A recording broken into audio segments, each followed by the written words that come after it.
يا اهلا بيكم، ازيكم؟ عاملين ايه؟ وحشتوني. ما لقيتش اجمل من مناسبة المتحف، افتتاح المتحف الكبير، ان انا ارجع لكم. أم، كنت من يومين كاتبة بوست على الفيسبوك، على الناس اللي هي ناقمة على الفرحة بتاعت المصريين. أم، حافظ المرازي اللي هو الصحفي او الاعلامي كان قايل يعني الديون اللي احنا يعني خدناها او خدناها علشان نفتح المتحف دي كان ايه لازمتها. واحد تاني كان صديق على الفيسبوك، دكتور في الجامعة، كان كاتب ان ما معناه يعني ان احنا فرحتنا زيادة عن اللزوم بحاجة يعني مش للدرجة دي. آم، كتبت بوست اللي هو يا جماعة انتوا لو تعرفوا قد ايه الجهد المبذول عشان نبرز الحضارة اللي عندنا دوا مش هتقولوا الكلمة دي. آم، أول حاجة لازم نعرف إن ده كان حلم عند الوزير السابق فاروق حسني. ولو انتوا شفتوا لقاءات ليه، وهو ليه لقاءات كتير عن القصة دي، هتعرفوا ان الحلم ده يعني كان فكرة من احساس معين هو بيروحوا للمتحف، انه هو دايما كان يحس ان هو مش متروق. تحس ان انت خارج من زيارة المتحف وعندك زي صداع من كمية الحاجات اللي موجودة، لان هو المتحف القديم اللي في التحرير هو عبارة عن يعني هو اشبه بمخزن منه ان هو يكون متحف.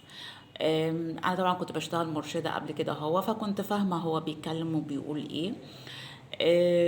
فانه يفكر يعني هيعمل ايه في القصة دي. واحد استفزه تقريبا ايطالي كان في ايطاليا، فقال له انتوا المتحف عندكم يعني مخزن مش عارفه ايه وكده. فهو راح رد كده بدون ما يحس، يقول له لا، ما احنا بنفكر ان احنا هنعمل حاجة تانية. فبدأ يقول له بجد هتعمل حاجة تانية؟ طب قول لنا علشان نشترك معاكم ونشتغل مع بعضينا يعني ونتعاون. طبعا هو جه راح عرض الفكرة دي على الرئيس السابق حسني مبارك، فقال له منين ومش عارفة ايه وكده. ومنين يعني ده الوعي السائد عندنا اللي انا بسميه دلوقتي وعي الفقر، اللي هو يعني على طول دايما انت لما بيكون عندك حلم بتوقده اللي هو هعمله ازاي منين. ودايما بتفكر بطريقتك القديمة. دايما بتفكر ان مفيش فرص في الدنيا، ان ربنا قاطع كل الهبات اللي بتجيلنا من عنده اساسا من حيث لا نحتسب.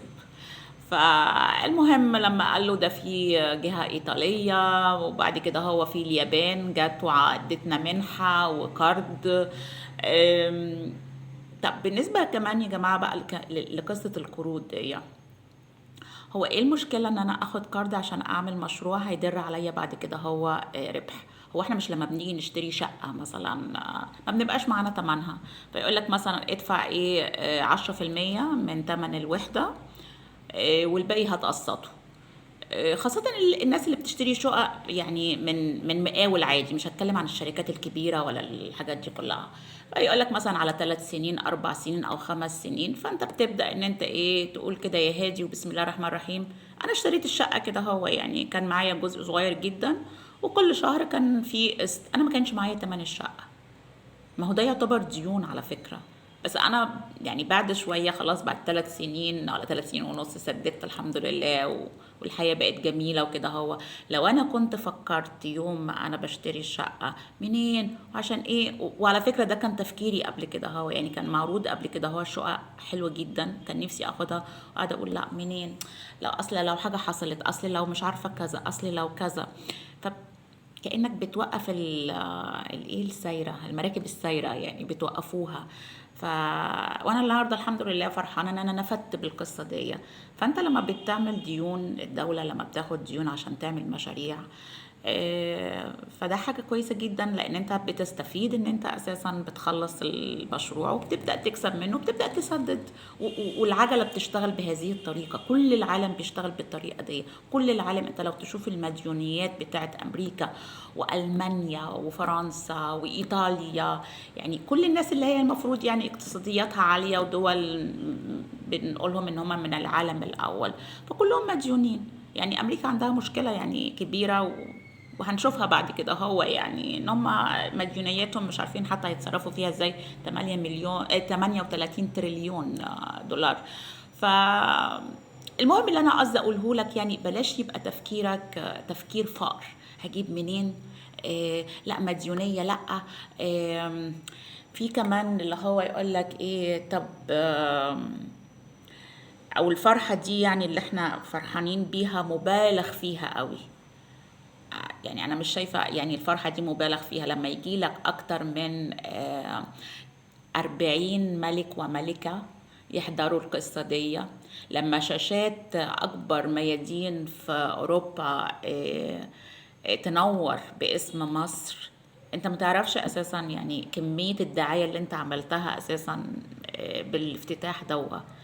فايه المشكلة ان احنا يعني نفرح او ان احنا نصرف في الافتتاح ده وعلى اساس بعد كده هيجي لنا ايه؟ يا جماعه في ايه بجد والله العظيم؟ في ايه؟ انتوا ليه مستخسرين الفرحه في قلوبنا؟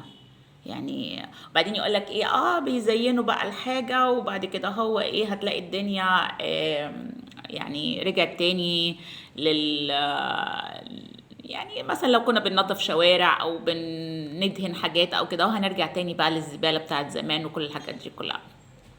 عندكم حق يعني، فاهمني، عندكم حق. بس هي دي الطريقة اللي احنا بنشتغل بيها كلنا على فكرة. يعني انت مثلا هتشوف مثلا بيت عنده عزومة، فبتلاقي في العزومة دي الأم والعيال وبتاع بتقلب الدنيا. عمكم جاي مثلا معزومين، او في عريس جاي يا سيدي هيشوف بنتنا. فاللي هو بقى ايه، طلع بقى الصيني وطلع مش عارفه ايه، والدنيا تتروق وتتمسح والدنيا بتتقلب. ايوه، احنا شخصيتنا كشخصيه المصريين ما بنتحركش غير لما بيكون عندنا دافع قوي. خلاص نكتر بقى من الدوافع دي عشان نبقى طول الوقت اساسا عندنا نظافه. وعلى فكره النظافه بتجيب نظافه. يعني انا مثلا لما بروق حاجه عشان فلان جاي، لما بشوف الدنيا نظيفه كده، هو اللي هو الله، طب ما انا انضف كذا، او اجيب حاجه جديده عشان حد هيجي البيت مثلا، طب ما الحاجه الجديده دي انا استفدت بيها وببني عليها. يعني بلاش يا جماعه ان احنا يعني نقعد يعني نلوم نفسنا ويبقى عندنا هذا النوع من يعني السخط دايما على شخصيتنا. شخصيتنا فيها الديفو دوا، انا معاكم، بس نعالجها ازاي؟ ان احنا نعمل يعني حاجات تحفزنا من القبيل دوا. انا افتكر ان ساعة اللي هو افتتاح متحف الحضارة ونقل المومياوات، قد ايه كان يعني انا جلدي كان بيقشعر. يعني انتوا مش متخيلين قد ايه الموقف ده هزني جامد.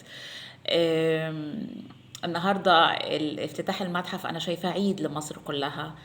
المتحف ده احنا كنا بنستناه من زمان جدا كمرشدين. انا للاسف سبت الارشاد. كان نفسي اشرح فيه، انا طبعا زرته. حاجه تشرح القلب، حاجه جميله لدرجه انا مش قادره يعني اوصف لكم جمالها قد ايه. روحوا وشوفوا احنا عملنا ايه، او المصريين في العموم عملوا ايه. انا امبارح كنت مره من طريق المتحف بالليل، وشفت بالليل قوي، كان متأخرة، فشفت كمية عربيات غير عادية، الناس واقفة عند البوابة والسور بتاع المتحف الجديد وبيتصوروا، والعربيات بتزمر. فرحة كبيرة قوي قوي. نفسي المصريين بكرة إن شاء الله يعني أنا مثلا عن نفسي عيلتي الصغننة عزمتها على الغدا، فبكره هنتغدى مع بعضينا. هعمل كيكه حلوه، جبت سوداني ولب. يعني لان احنا عندنا اطفال صغيرين عايزين نغرس فيهم حب الوطن. بس مش لازم حب الوطن بقى يطلع بقى ايه عن طريق الحروب بس. يعني انتوا مش متخيلين قوة مصر دلوقتي بقى شكلها ايه. يعني مصر دلوقتي بقت براندنج، عاملين لها براندنج. يعني احنا دلوقتي لينا صورة حلوة قوي في مصر، بدون ما نحارب، بدون ما نقول احنا في الهدوء، في الناعم قوي قوي قوي بقينا نعمل القصة دي. ف بنربي ولادنا على حب الوطن، بان احنا هنقعد بكره نتفرج على التلفزيون. احنا ساكنين، انا ساكنه جنب المتحف، فقالوا لنا ان تقريبا، مش قالوا لنا، احنا سمعنا كده هو يعني، عارف اشاعات وكده هو ان هم هيقفلوا محاور ومش عارفه ايه وكده هو. فحتى على الجروبات بتاعت المكان اللي انا عايشه فيه، ناس تقول لك طب وازاي، وناس مش عارفه ايه، وافرض مش عارفه في ناس عيانه يا الله يا الله بصراحة يعني، هي لا عندها حد عيان ولا عندها حد أي حاجة في أي حاجة. تاني حاجة يا جماعة، انتوا فاهمين يعني ايه افتتاح متحف؟ انتوا برضو مش قادرين حسوا الكلام دوا من حقد بعض الإخوة العرب علينا. يعني الحملة الشنعاء اللي محطوطة علينا الأيام دي محطوطة من إن هم نفسهم قوي في اللقطة دي، نفسهم قوي يكون عندهم ربع المتحف بتاعك. انت الآثار بتاعتك منورة متاحف العالم كله. فانت مش متخيل اساسا الحدث ان شاء الله بتاع بكرة اللي هيتم على خير. انا منتظراه وفرحانه فرحانه وفرحانه قوي كمان. واتمنى ان ما تبقاش اخر افراحنا، بالعكس تبقى امتداد لسلسله من الافراح والانجازات الناعمه، اللي هي بدون دم، اللي هي بدون خناق، اللي هي في هدوء تام انت بتظهر جمالك وبتظهر روعتك. ودي كانت يعني كان موضوع فيديو النهارده. افرحوا يا مصريين، ويا حبيبتي يا مصر، يا حبيبتي يا مصر، يا حبيبتي يا مصر. اشوفكم في فيديو الجاي ان شاء الله على الف خير. باي باي.